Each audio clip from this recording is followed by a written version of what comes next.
Ciao a tutti, benvenuti in questo nuovo video. Prodotto tecnologico particolare, lo vedete qui, un portatile con doppio schermo. Adesso vi volevo solo dare l'anteprima, poi ne parliamo meglio dopo.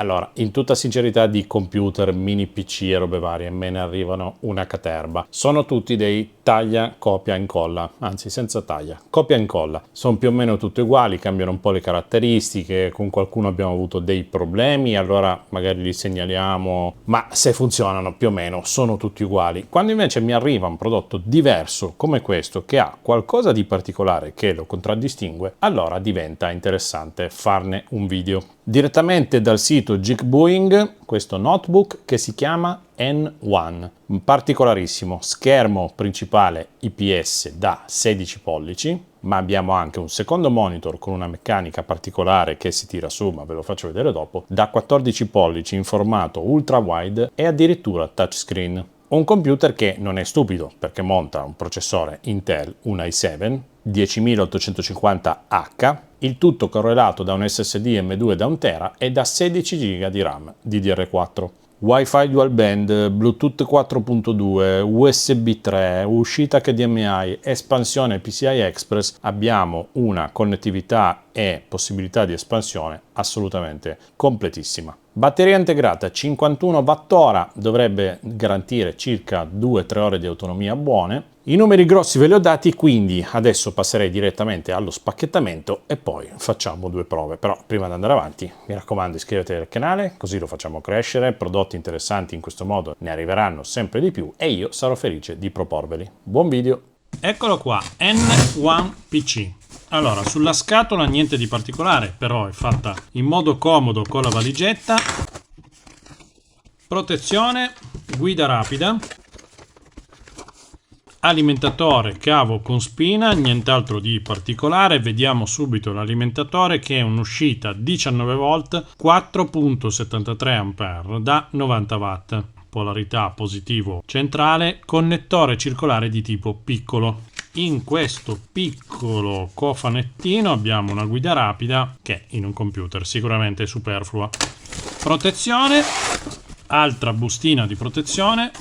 Qui il nostro N1 in questa finitura grigio titanio opaco molto interessante, retro che sa quasi di computer gaming perché abbiamo tutta la parte del raffreddamento con queste griglie rosse, sportello, piedini in gomma, altre griglie, tutta questa forma un po' con gli spigoli vivi che comunque è accattivante, buone plastiche, leggermente croccante ma non troppo, qua chiaramente c'è uno sportello, porta di rete con questa particolare conformazione che ne permette l'inserimento aprendo questo vano, altrimenti rimane a filo. Questa è una cosa che non avevo mai visto, interessante per guadagnare spazio. Uscita cuffie, 2 USB 3. Sulla parte alta abbiamo la connessione diretta PCI Express per un'eventuale espansione. Sull'altro lato ingresso di alimentazione, uscita HDMI, altra USB 3 e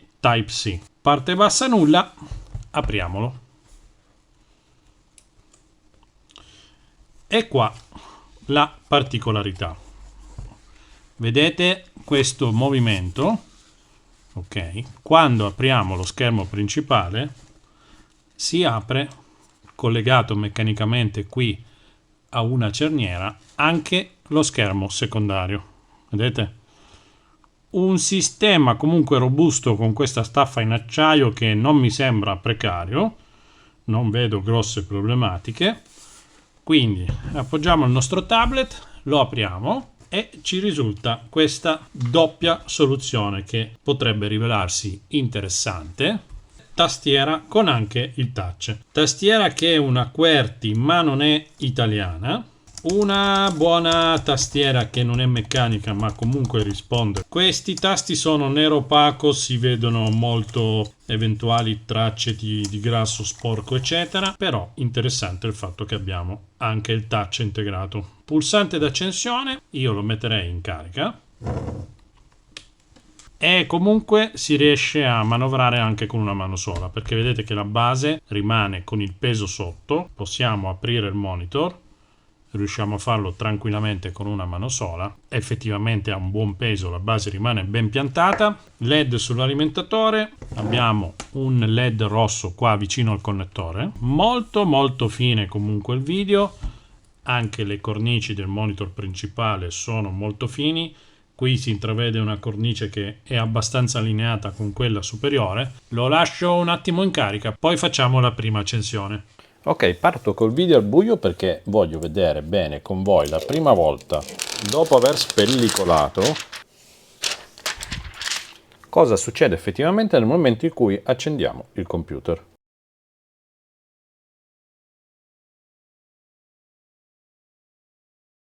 Terminiamo solo la configurazione iniziale di Windows, fino ad arrivare all'accensione dove che cosa ci troveremo?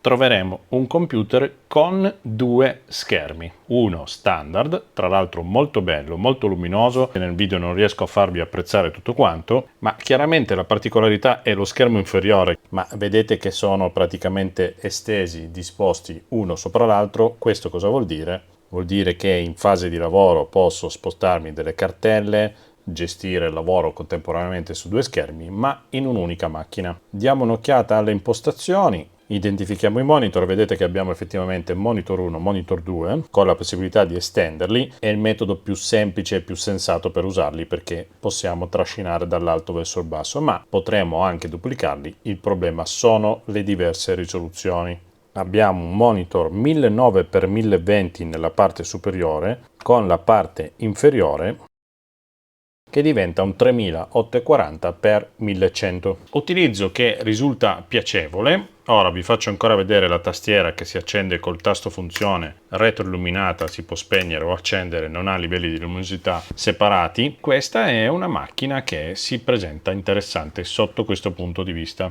I monitor rimangono accesi fino alla chiusura completa, molto elegante. Ho già fatto la connessione wifi, andiamo ad analizzare quello che sono le caratteristiche della macchina. Abbiamo l'hard disk e la SSD integrata da 1 tera. Al momento di installazione pulita Windows terminata abbiamo 908 GB disponibili. Monta un Intel Core i7 10850H CPU che è un 2.7 GHz. Abbiamo a bordo 16 GB di RAM installata. Anzi, a tal proposito, verifichiamo cosa ci hanno montato di bello all'interno.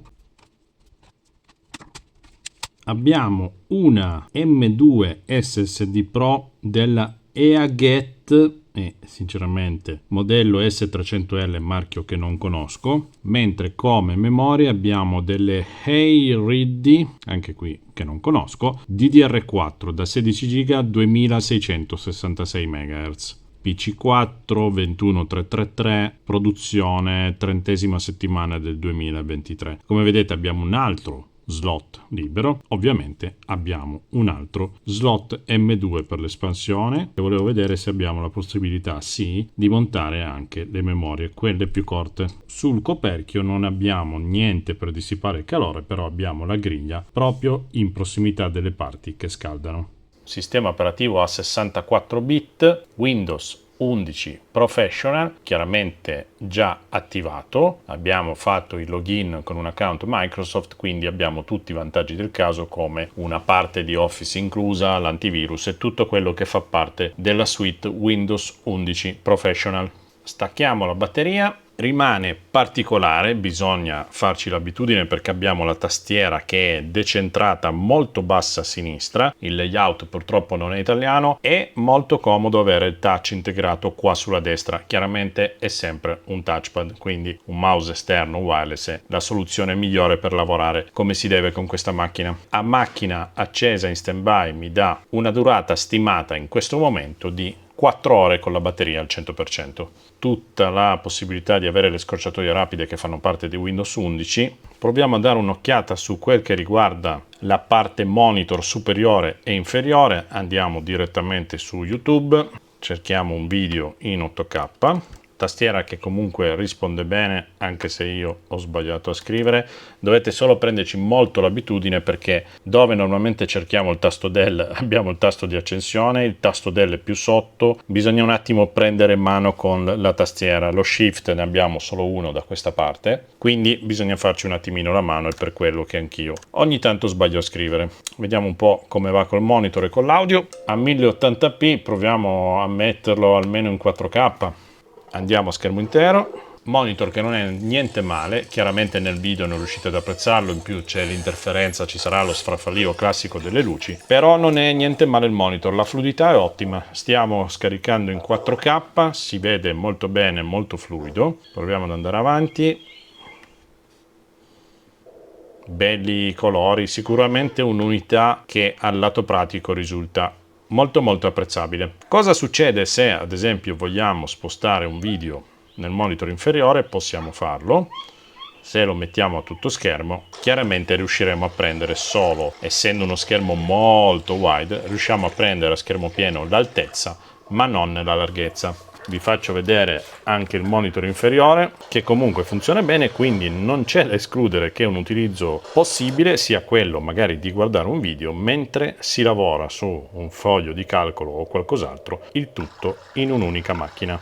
Monitor inferiore che ha la particolarità di avere il touch. Adesso non è un touch molto preciso, quindi abbiamo qualche difficoltà a fare dei movimenti, insomma si riesce a fare un po' tutto il doppio tap, però non l'ho trovato utilissimo per quello. Diciamo che se riusciamo ad aprire più cartelle, riusciamo a gestircele anche sul monitor inferiore. Possiamo magari sfruttare l'anteprima di un video per portarci avanti con le tracce. Già che ci siamo, proviamo l'audio. Così è al massimo. Facciamo una cosa, il prodotto ve l'ho fatto vedere, vi ho fatto vedere che comunque funziona, l'ho usato per un po', ci ho lavorato, l'ho usato qua in negozio, l'ho portato anche a casa, l'ha provato anche mio figlio, tutto bene, è un ottimo computer, fluido, non ha problemi, funziona bene internet, insomma non è che si possono fare chissà quali prove, però magari mettetemi nei commenti delle prove, dei risultati, dei test che vi avrebbe fatto piacere vedere in questo video, così magari questo lo riprendo in mano e per i prossimi riesco a darvi qualcosa di interessante, perché oltre alle solite prove, vedere come si vedono i monitor, l'audio che è l'unica cosa abbiamo visto non è altissima, non è che si può fare chissà cosa. Lanciare un benchmark, se voi andate online e cercate i risultati che può dare una CPU come questa, riuscite già a saperli, non è che devo farvelo vedere io. Cerchiamo di capire se c'è qualche altra prova che vi può interessare. Lui costa 679 euro. È un prezzo secondo me non bassissimo, ma perché comunque c'è qualità, c'è dell'hardware particolare, c'è un ottimo processore, ma chiaramente un computer così che non è marchiato Asus o qualcos'altro non poteva costare 1500 euro. Non è un computer da gioco, ma è un computer che sicuramente può permettere di lavorare bene. Attenzione, perché sul sito Geekboeing è in corso il periodo del 12° anniversario. Ci sono un sacco di offerte. Al link che vi lascio in descrizione della guida allo shopping troverete tutta la timeline delle offerte giorno per giorno divise per periodi. Quindi nel primo periodo avrete degli coupon sconto del 50 euro o 10%, semplicemente mettendo l'email. Poi ci sarà la possibilità di condividere dei punti e guadagnare dei G-Coin, la possibilità di avere degli altri coupon per gli altri risparmi e così via, seguendo punto per punto, riuscirete a sfruttare un sacco di vantaggi in questo periodo dell'anniversario Geekboeing. Ancora coupon, ancora risparmi, vedete che c'è una timeline piena di occasioni da sfruttare in questo periodo. Se dovete comprare qualcosa e non sapevate quando comprarlo, è il momento giusto. Chiudiamo qua con questo prodotto. Trovate tutto in descrizione, se riesco a raccattare qualche codice sconto ve lo metto sempre dove mettiamo i link, quindi scorrete sotto il video perché questa fantomatica descrizione serve per avere i codici sconto, i link dei prodotti eccetera. Tante volte mi chiamano, anche gente viene qua e mi dice ma come faccio a comprare quella cosa che hai fatto vedere? Semplicemente scorrete sotto il video, ci sono sempre i link in tutti quanti i video. Grazie a tutti, prossimo video, prossima diretta, se passate di qua vi offro un caffè. Ciao da Massi Dattoli.